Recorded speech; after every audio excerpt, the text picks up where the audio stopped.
sense grans festes. A les 4 d'aquesta tarda ha començat a emetre la televisió valenciana, coincidint amb la celebració de la Diada del País Valencià.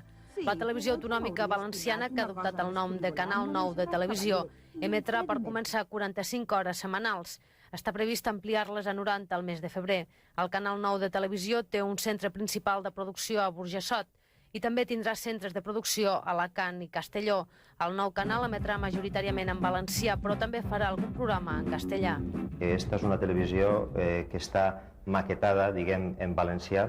Tot està en valencià, només que té algunes zones que estan en castellà, però no es pot dir exactament que sigui bilingüe en quant que la concepció o la idea matriu o la continuïtat o la conducció de tots els programes és en valencià. El que passa és que sí que hi haurà alguns productes que estaran en castellà. La televisió valenciana té una plantilla de 364 treballadors i compta amb els mitjans tècnics més actuals. La seva entrada en funcionament ha costat 4.480 milions de pessetes.